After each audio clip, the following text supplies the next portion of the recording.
तीसरा प्रश्न, भगवान, मैं जीवन में बहुत भूलें करती हूं, वही भूलें बार बार करती हूं। मैं जानना चाहती हूं कि मनुष्य अपनी भूलों से कुछ सीखता क्यों नहीं। ज्योति, मनुष्य जीता है बेहोशी में, इसलिए पुनरुक्ति होती। मनुष्य जीता है यंत्र की भांति, इसलिए पुनरुक्ति होती। तुम्हें सिर्फ भ्रांति है कि तुम होश में हो, इसलिए वही भूलें दोहरती। कल भी क्रोध किया था, परसों भी क्रोध किया था, और हर बार क्रोध करके पछताए भी, और हर बार पछता के निर्णय भी लिया कि अब नहीं, बहुत हो गया। फिर आज क्रोध किया है, फिर पछतावा हुआ है। क्रोध भी पुराना है, पछतावा भी पुराना है। क्रोध भी पुनरुक्त होता है, पछतावा भी पुनरुक्त होता है।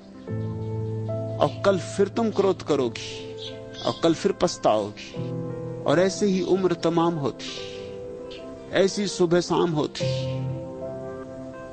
एक बेहोशी है, एक मूर्छा है। हम इस भ्रांति में हैं कि हम जागे हुए। ये जागरण सच्चा नहीं। बुद्धों ने चेतना की 4 स्थितियां कही। जिसको हम जागृत कहते हैं उसे वे कहते हैं तथाकथित जागृत। दूसरी अवस्था को उन्होंने स्वप्न कहा है, तीसरी अवस्था को सुषुप्ति, और चौथी को सिर्फ चौथी कहा है, तुरी। चौथी अवस्था को वे वास्तविक जागरण कहते हैं। आत्म साक्षात्कार वास्तविक जागरण। मैं कौन हूं, इसका उत्तर तुम्हें मिल जाए। गीता से नहीं, कुरान से नहीं, बाइबल से नहीं, मुझसे नहीं, किसी और से नहीं, स्वयं से। फिर तुम्हारे जीवन में भूलें होंगी ही नहीं, दोहराने का तो सवाल ही नहीं उठता। उस होश से भूलों का कोई पैदा होने का उपाय नहीं। जैसे प्रकाश हो तो अंधेरा नहीं रहता, ऐसे ही आत्म जागरण हो तो भूलें नहीं बचती। जानने वालों की दृष्टि में एक ही पाप है मूर्छा, और एक ही पुण्य है जागृति। नहीं तो भूलें तो होंगी। रेलवे अधिकारी ने नौकरी के लिए आए उम्मीदवार चंदूलाल का इंटरव्यू लेते हुए पूछा, मान लो सुबह सुबह तुम रेलवे लाइन के पास घूम रहे हो और तुम देखते हो कि पटरियां उखड़ी पड़ी हैं तथा एक ट्रेन सामने से आ रही। ऐसी स्थिति में तुम क्या करोगे? जी, मैं लाल झंडी दिखाऊंगा, चंदूलाल ने जवाब दिया। मान लो तुम्हारे पास उस वक्त लाल झंडी नहीं है, तब क्या करोगे? हजारों यात्रियों की जान खतरे में, बोलो क्या करोगे? जी, मैं कोई लाल कपड़ा जैसे शर्ट या रुमाल या कोई भी वस्त्र निकालकर झंडी की तरह हिलाऊंगा। मान लो तुम्हारे पास कोई लाल कपड़ा भी नहीं है, रुमाल भी सफेद रंग का है, तब क्या करोगे? तब मैं दौड़कर घर जाऊंगा और अपने बच्चे और पत्नियों को, अपनी पत्नी और बच्चों को बुला लाऊंगा। मैं तुम्हारा मतलब नहीं समझा। रेलवे अधिकारी ने आश्चर्य से पूछा, बच्चों और पत्नियों को बुलाकर क्या करोगे? जी, बच्चों को बुलाकर मैं उन्हें समझाऊंगा कि देखो मैं कैसी झंझट और मुसीबत में पड़ा हूं। चंदूलाल ने कहा, मेरे प्यारे बच्चों, तुम लोग कभी रेलवे की नौकरी मत करना, और यदि किसी को करना ही पड़े तो भूलकर भी कभी सुबह सुबह रेल की पटरियों के पास घूमने मत निकलना।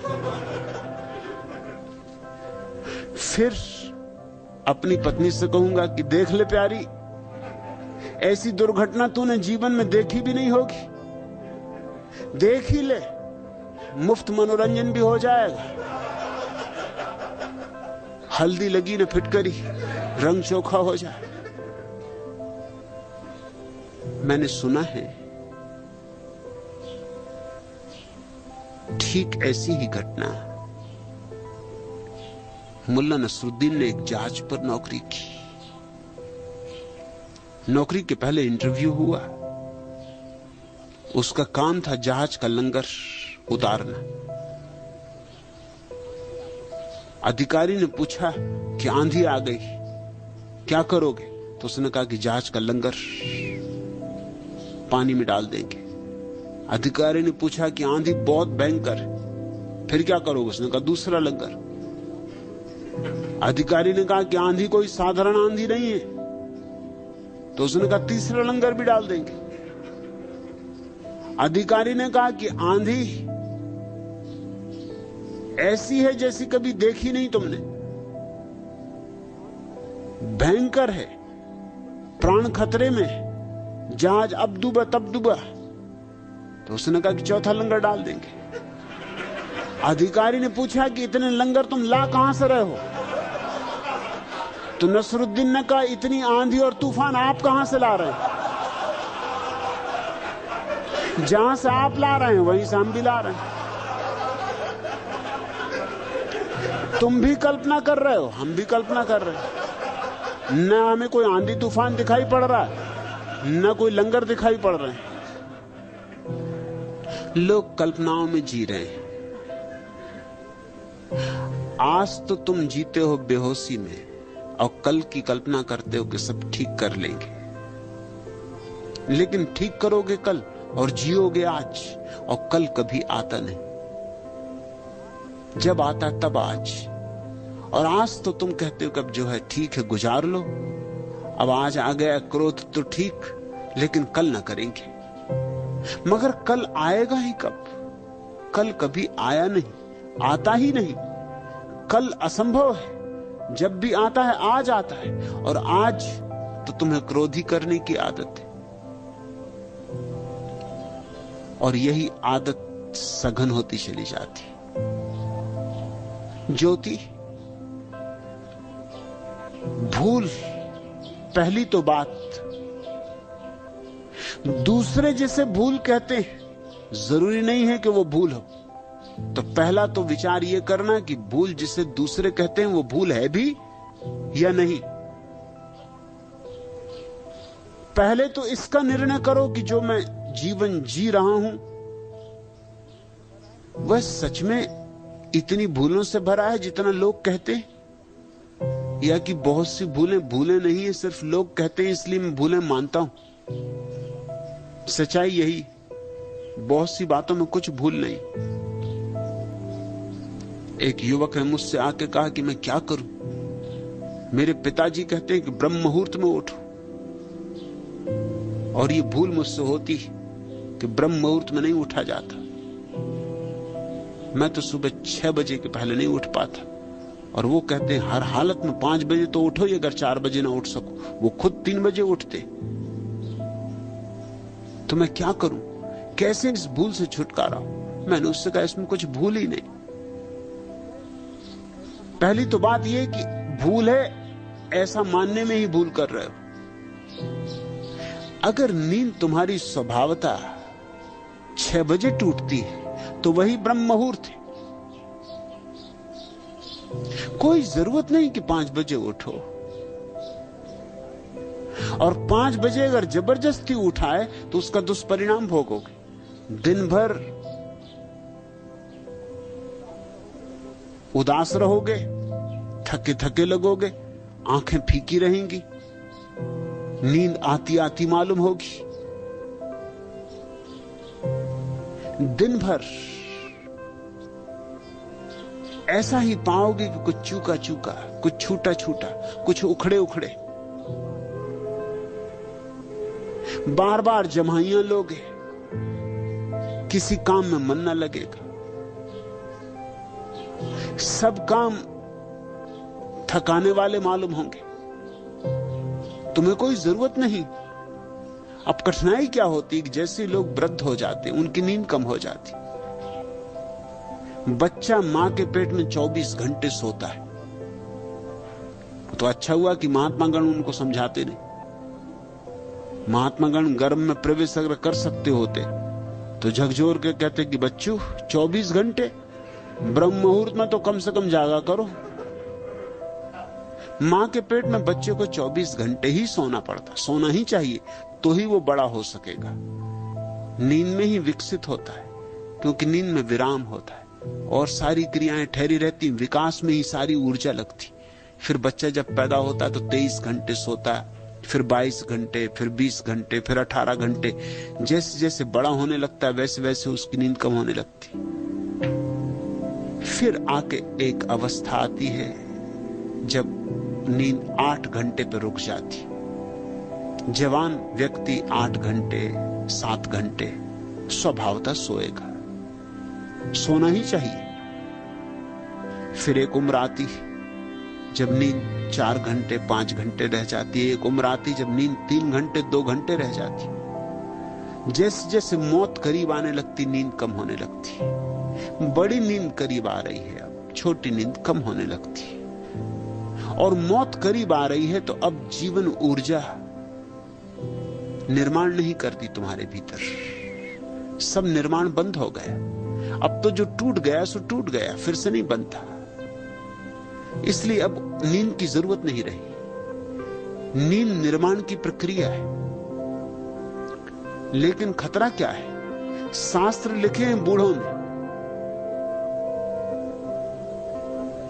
बूढ़े ही घरों में कब्जा जमाए बैठे, उन्हीं को समझदार समझा जाता है। और बूढ़े बेचारे अपने अनुभव से कहते हैं कि जब हम 3 घंटे सोते तो तुम्हें 8 घंटे सोने की क्या जरूरत है? अरे हम बूढ़े होकर 3 घंटे सोते हैं, 3 बजे उठते हैं, तुम जवान होकर 6 बजे उठ रहे हो। ऐसा मैंने लोगों को कहते सुना। उनकी दलील ऊपर से बड़ी ठीक लगती कि हम बूढ़े होकर 3 बजे उठाते और तुम जवान होकर शर्म तो खाओ। मगर उनकी बात बिल्कुल गलत है, अवैज्ञानिक है। बूढ़े होने के कारण ही वो 3 बजे उठाते। जरा उनसे ये तो कहो कि तुम भी तो 6 बजे तक सो के दिखलाओ। बूढ़े हो के अगर ये करके दिखला दो तो हम माने, तब उनको कठिनाई पता चलेगी। न बूढ़े 6 बजे तक सो सकते, न जवान 3 बजे उठ सकते। अगर बूढ़े 6 बजे तक सोएंगे तो दिन भर झल्लाए रहेंगे, क्योंकि जबरदस्ती सोना पड़ा, वो बंधन रहा। अगर जवान 3 बजे उठेंगे तो दिन भर झल्लाए रहेंगे। तो जरूरी नहीं है कि जिसको लोग भूले कहते हैं वो भूले हो। पहले तो ये निर्णय करना जो थी कि किन बातों को भूल समझा जा रहा है। अफ्रीका में कुछ कबीले हैं जो एक ही बार भोजन करते। अगर कोई 2 बार भोजन करे उसको समझते हैं कि वो आदमी गलती काम कर रहा है। हमारे यहां 2 बार भोजन को कोई गलती नहीं मानता। 2 बार सभी भोजन करते। लेकिन हमारे यहां अगर कोई 3 बार भोजन करे तो जरूर हम कहेंगे कि थोड़ा ज्यादा भोगी, लंपट है। खाओ पियो मौज करो, बस खाने पीने में लगा रहे। अमेरिका में लोग 5 बार भोजन करते। कोई नहीं कहता लंपट, कोई नहीं कहता भोगी। अपने अपने ढंग है। और कोई नहीं जानता किसका ढंग बिल्कुल ठीक है। अभी विज्ञान कुछ तय नहीं कर पाया, क्योंकि कुछ वैज्ञानिक कहते हैं कि उचित यही है कि थोड़ा थोड़ा भोजन लो, कई बार लो, ताकि पेट पर ज्यादा बोझ इकट्ठा ना पड़े। जब तुम 2 बार भोजन करोगे तो अमेरिकी जितना 5 बार में करता उतना तुम 2 बार में करोगे। आखिर शरीर की जरूरत तो पूरी करनी पड़ेगी। इसलिए अगर तुम्हारा पेट बड़ा हो जाए और शरीर बेढंगा हो जाए तो कुछ आश्चर्य नहीं। जो कबीला अफ्रीका में एक ही बार भोजन करता, बड़ी हैरानी की बात है, उन सबके पेट बड़े। उनके पेट तो बिल्कुल ही स्वस्थ होने चाहिए, बड़े नहीं होने चाहिए। दिगंबर जैन मुनि एक ही बार भोजन करते, उनके तो पेट होने नहीं चाहिए, लेकिन उनके पेट तुम बड़े पाओगे। क्योंकि जब एक ही बार भोजन करोगे तो शरीर उतने में ही अपनी पूरी जरूरतें भर लेना चाहता है, ज्यादा भोजन कर लेगा। 5 बार भोजन करने की गलती नहीं है कुछ। अगर थोड़ा थोड़ा भोजन किया जाए, थोड़े थोड़े हिस्सों में बांट के किया जाए, तो ज्यादा उपयोगी है, ऐसा कुछ वैज्ञानिक कहते। लेकिन कुछ दूसरे वैज्ञानिकों का कहना है कि दो भोजन के बीच कम से कम 6 से 8 घंटे का फासला होना चाहिए, ताकि पहला भोजन पूरा पच जाए और पाचन की प्रक्रिया पर ज्यादा जोर ना पड़े। अभी इस पर कुछ वो निर्णय नहीं कर पाए। मेरी अपनी दृष्टि ये है कि दोनों बातें सही हो सकती, कुछ लोगों के लिए पहली बात सही, कुछ लोगों के लिए दूसरी बात सही। लोगों में भी भेद है। तुम अपनी तरफ देखो, तुम्हें जो ज्यादा स्वस्थ, ज्यादा शांत, ज्यादा सौमनस्य में रखे वही ठीक है। दुनिया क्या कहती है इसकी फिक्र छोड़ो। दुनिया ने कुछ तुम्हारा ठेका नहीं लिया। दुनिया को तुमसे क्या प्रयोजन है? तुम्हें अपने जीवन का निर्णय खुद लेना है। अगर व्यक्ति अपना निर्णय खुद ले तो मेरी समझ ये कि 100 में से करीब करीब 90% चीजें तो ऐसी होंगी जो भूले हैं ही नहीं, लेकिन दूसरों ने तुम्हें पकड़ा दी कि भूले। जैसे जैन रात्रि भोजन नहीं करते, सारी दुनिया रात्रि भोजन करती। अगर रात्रि भोजन करने से लोग नरक जाते तो सिवाय जैनियों को छोड़ के और कोई स्वर्ग जा नहीं सकता। और जैनी तब बड़ी मुश्किल में पड़ेंगे स्वर्ग में, क्योंकि जैनी कुछ भी तो नहीं जानते, न जूते सी सकते, न बुहारी लगा सकते, न कपड़ा बुन सकते, न लोहार का काम, न बढ़ई का काम। केवल दुकान पर बैठ के दुकान चला सकते। सो स्वर्ग में दुकानें ही दुकानें होंगी, मगर बेचोगे क्या? खाक। बेचोगे किसको? खरीदेगा कौन? इसलिए जैन समाज को मैं धर्म तो कहता हूं, संस्कृति नहीं कहता, क्योंकि संस्कृति का अर्थ होता है जो सब काम करने में समर्थ हो। जूता सिएगा वो हिंदू चमार है, कपड़ा बुनेगा वो मुसलमान जुलाहा है, पहनेगा वो जैन है, जो पाखाना साफ करेगा वो हिंदू है, जो कपड़े सिएगा वो मुसलमान है, जो चिकित्सा करेगा वो ईसाई है। अगर जैन ही अकेले स्वर्ग जाते होंगे तो स्वर्ग में बड़ी मुश्किल खड़ी हो जाएगी। जरा जैनों को कहो कि एक बस्ती बसा के दिखा दो सिर्फ जैनों की, तो मैं मान लूंगा कि तुम्हारी कोई संस्कृति है। नहीं तो क्या खाक संस्कृति है? एक बस्ती सिर्फ जैनों की बसा के दिखा दो, तब तुमको पता चल जाएगा। छठी का दूध याद आ जाएगा,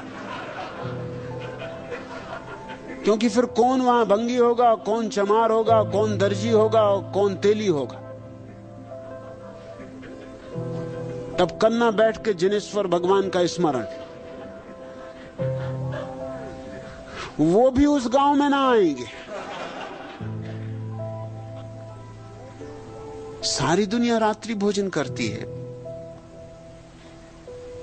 तो अगर कोई रात्रि भोजन कर रहा है तो कोई ऐसा महापाप नहीं कर रहा है कि नरक चला जाएगा।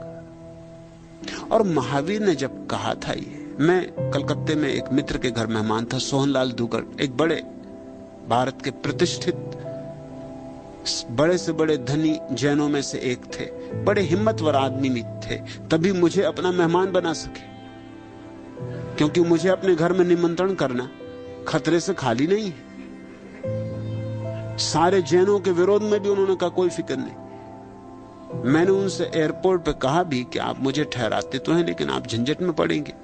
उन्होंने कहा कि आप जानते हैं मैं जुआड़ी हूं, सारा हिंदुस्तान जानता है कि मैं सटोरिया हूं, सट्टा मेरा धंधा है, और सब तरह के दांव लगाए ये भी लगाऊंगा। हालांकि मुझे खबर आई जैन मुनियों की तरफ से कि उनको घर में मत ठहराओ। पूरा घर एयर कंडीशन था, उसमें एक मक्खी नहीं, एक मच्छर नहीं। मगर रात्रि भोजन नहीं, रात्र पानी भी नहीं पियो। महावीर ने जब कहा था कि रात्रि भोजन मत करो तो बिजली नहीं थी, घरों में दिए भी नहीं थे,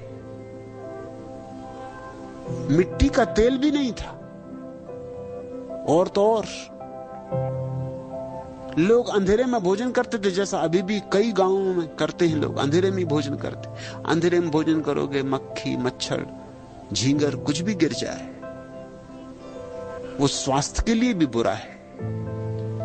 भोजन विषाक्त भी हो सकता है और हिंसात्मक भी है, क्योंकि उस कीड़े मकोड़े की जान गई, तुम्हें भी हानि उसे भी हानि। तो महावीर ने कहा था रात्रि भोजन मत करो। मैं तुमसे कहता हूं कि अगर महावीर अब आए तो जरूर कहेंगे कि जब बिजली घर में है बराबर भोजन कर सकते, कोई अड़चन नहीं। मैं उनकी तरफ से तुमसे कहता हूं बराबर भोजन कर सकते, और कभी मेरा उनसे मिलना होगा मोक्ष में तो निपट लूंगा, तुम फिक्र ना करो। बिजली घर में हो तो रात्रि भोजन करने में कोई भूल नहीं हुई जा रही। लेकिन सोनलाल दुगड़ आदतें बड़ी मुश्किल से छूटती। मुझे भोजन कराने बैठते तो पंखा झलते। मैंने उनसे कहा एयर कंडीशन मकान है, यहां न मक्खी न मच्छर, ये पंखा किस लिए झल रहा है? उन्होंने कहा आपने भी खूब याद दिलाई। जैन मुनि आते हैं तो उनका मैं झलता हूं, किसी ने मुझसे ये कहा ही नहीं। न मैंने कभी सोचा कि ये मैं क्या कर रहा हूं, पुरानी राजस्थानी आदत। उसी वक्त पंखा फेंक दिया, कहा कि ये बात ठीक। अब आए जैन मुनि, अब मैं पंखा झलने वाला नहीं। हद हो गई, मगर किसी ने मुझे याद क्यों नहीं दिलाया? ये तो इतनी सीधी साफ बात है कि ना मच्छर न मक्खी कुछ भी नहीं है इस घर में, तब पंखा किस लिए झल रहे हो? पुरानी आदतें हमें पकड़े रखती, हमारा पीछा करती। ख्याल रखना, सदियों ने भी जिस बात को भी कहा हो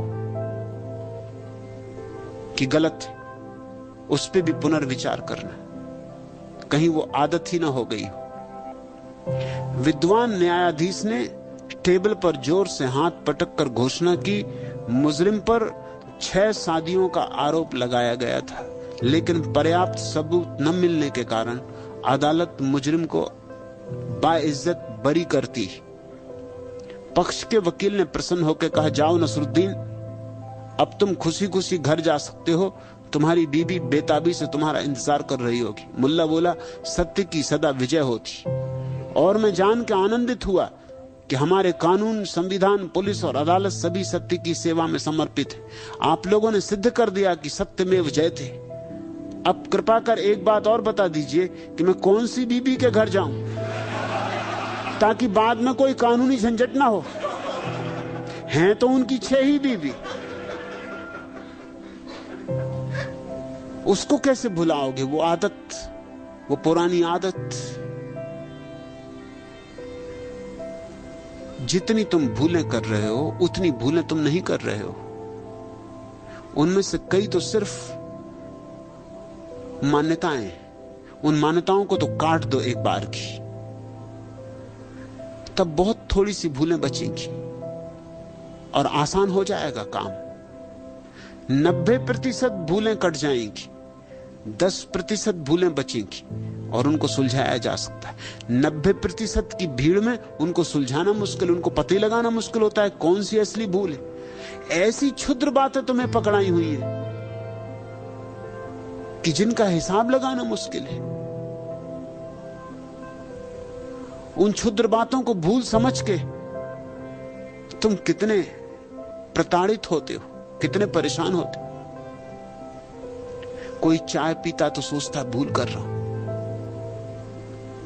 अब चाय जैसी निर्दोष चीज, माना कि उसमें निकोटिन है, मगर इतना कम है कि अगर तुम 12 कप चाय रोज पियो 20 साल तक, 20 साल तक 12 कप चाय, इन सब का निकोटिन अगर इकट्ठा कर लिया जाए और उसको इकट्ठा पी जाओ तो मौत हो सकती। ये भी कोई बात हुई?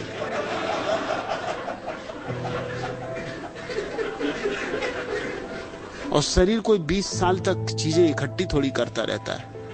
इधर पिया उधर गया। तुमने चाय पी, थोड़ी देर में जीवन जल हुआ।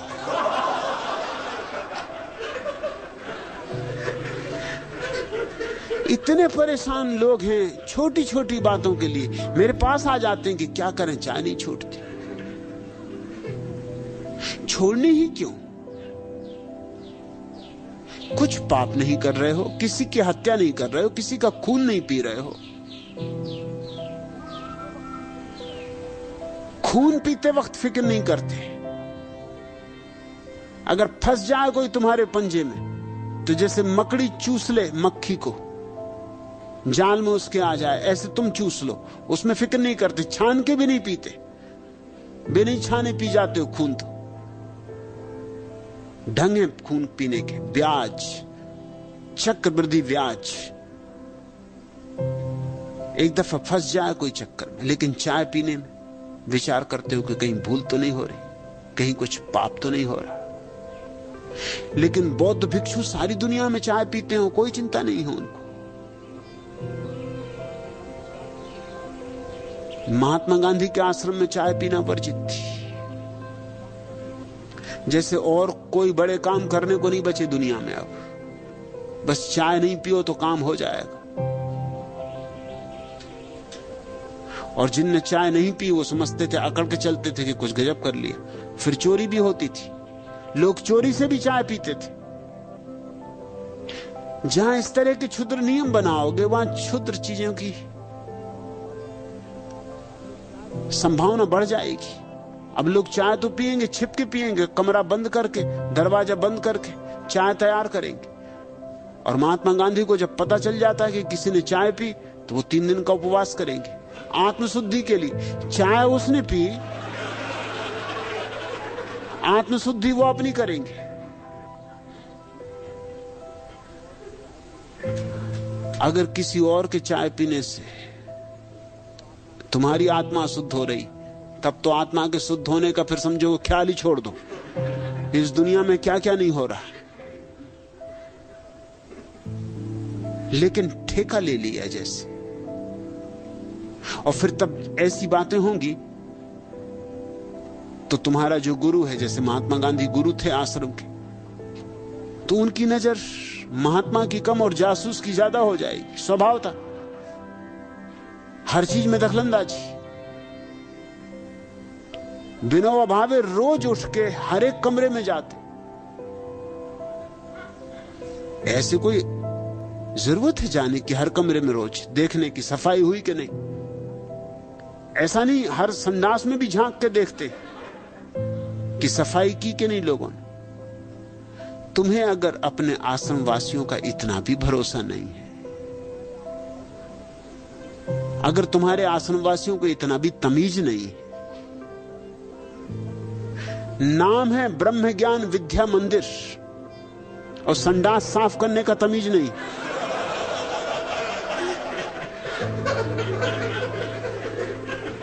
और विनोबा रोज चक्कर लगाते, रोज देखते हैं जा जाके। स्वभाव होता है इस तरह के लोग अगर यहां आ जाएंगे तो उनको बहुत हैरानी होगी, क्योंकि मैं इस आश्रम को देखा ही नहीं। बस सुबह यहां उठ के आ जाता हूं, सांझ फिर यहां उठ के आ जाता हूं। कौन किस कमरे में रहता है इसका भी मुझे पता नहीं। अगर मुझे ढूंढने निकलना पड़े किसी को तो मैं ढूंढ नहीं पाऊंगा, असंभव। इस आश्रम के मकानों में भी एक बार नहीं गया, इस आश्रम के ऑफिस में एक बार नहीं गया। प्रयोजन क्या? इतना भरोसा लोगों पे नहीं। और लोग जो आए हैं उनका कुछ उत्तरदायित्व है, वो अपने जीवन को रूपांतरण करने आए, स्वतंत्रता की तलाश में आए। ये विनोबा का आश्रम ना हुआ, जेल खाना हुआ जिसमें 24 घंटे नजर रखी जाए। ये विनोबा ना हुए, कोई हेड कांस्टेबल हुए। लेकिन इसकी प्रशंसा की जाती। विनोबा के एक भक्त मुझसे आके कह रहे थे कि विनोबा जी पूरा आश्रम रोज देखते हैं जाके, आप देखते हैं कि नहीं? मैंने कहा कि कोई जरूरत नहीं है, प्रत्येक व्यक्ति को अपनी तरफ देखना है, अपना हिसाब रखना है। जिसको जो ठीक लग रहा है वो उसे करना है। मैं बोध देता हूं, लेकिन मैं तुम्हारे पीछे कोई लकड़ी लेके घूमूंगा? और ऐसे कहीं बोध आया है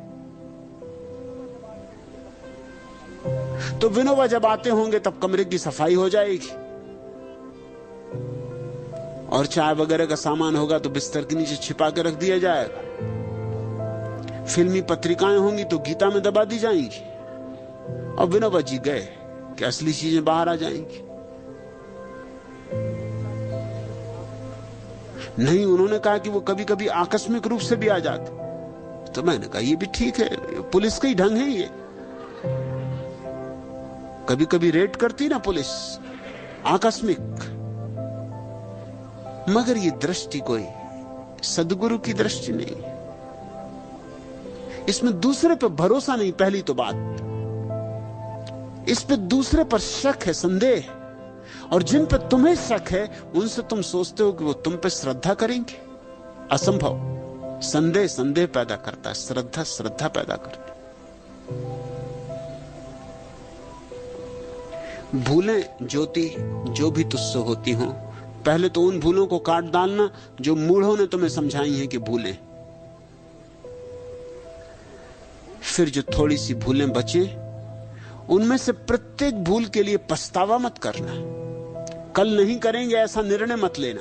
जब भूल हो रही हो तभी ध्यानपूर्वक उस भूल को करो। मैं ये भी नहीं कहता कि मत करो, क्योंकि मत करने में दमन हो जाएगा। दमन हुआ तो फिर कभी निकलेगी। होश पूर्वक करो। जैसे क्रोध आ गया तो क्रोध करो, लेकिन भीतर पूरे जाग कर सजग होकर के मैं क्रोध कर रहा हूं, ये रहा क्रोध, ये क्रोध का धुआं उठ रहा है, ये मैं क्रोध में इस तरह की बातें कह रहा हूं, ये क्रोध में मैंने चीजें तोड़ डाली। पूरे होश पूर्वक करो और तुम चकित हो जाओगी। होश पूर्वक क्रोध कर लिया एक बार, फिर दोबारा क्रोध नहीं होगा। क्योंकि होश इतनी बड़ी बात है, इतनी अद्भुत कला है, ऐसी कीमिया है कि क्रोध लोभ मोह सब धीरे धीरे विदा हो जाते। कुछ भूलें लोग अपने हाथ से पैदा करते, जैसे कि उपवास कर लिया। अब एक भूल तो उपवास करना है।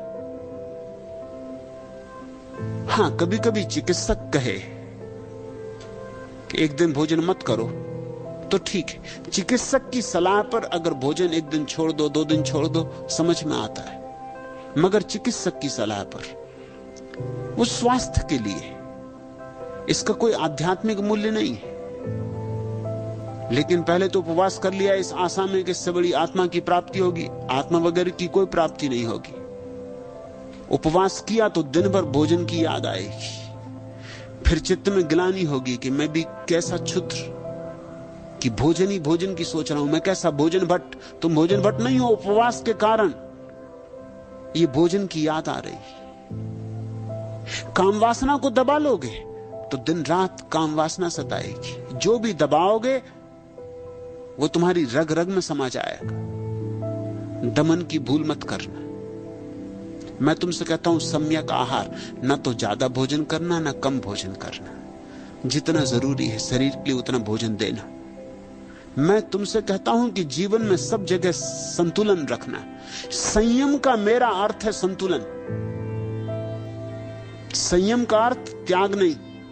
संयम का अर्थ है न भोगी न त्यागी, दोनों के ठीक मध्य में। न अति आहार न उपवास, जितना आवश्यक है।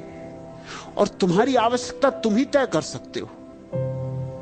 तुम्हारी आवश्यकता कोई दूसरा तय नहीं कर सकता। प्रत्येक व्यक्ति की आवश्यकताएं भिन्न है। अब जो आदमी 8 घंटे खेत में मेहनत कर रहा है वो ज्यादा भोजन करेगा, वो भोजन भट्ट नहीं। और जो आदमी यूनिवर्सिटी में अध्यापन करता है, वो भी अगर उतना भोजन करे तो भोजन भट्ट। अध्यापन करने वाले का भोजन कम होगा, मजदूर का भोजन ज्यादा होगा। ये बिल्कुल स्वाभाविक है। इसलिए प्रत्येक व्यक्ति को अपने निर्णय लेने की क्षमता जुटानी चाहिए। अपने मालिक बनो। सन्यास का यही अर्थ है। अपनी मालिकियत अपने हाथ में लो। बहुत दिन रह चुके गुलाम औरों के, शास्त्रों के, अब अपने मालिक खुद बनो। भूल भी करनी है तो अपनी मालिकियत से करो और निंदा ना करना, क्योंकि जब तुम निंदा करोगे तो जाग ना सकोगे। जल्दी से निर्णय मत लेना कि ये भूल है, ये पाप है। पहले ठीक से निरीक्षण करो। एक सूत्र स्मरण में रहे, अगर तुम होश पूर्वक किसी काम को करो और वो काम होश के कारण बंद हो जाए तो समझना कि भूल थी, और अगर होश के बाद भी जारी रहे तो समझना कि भूल नहीं थी। होश ही निर्णायक है।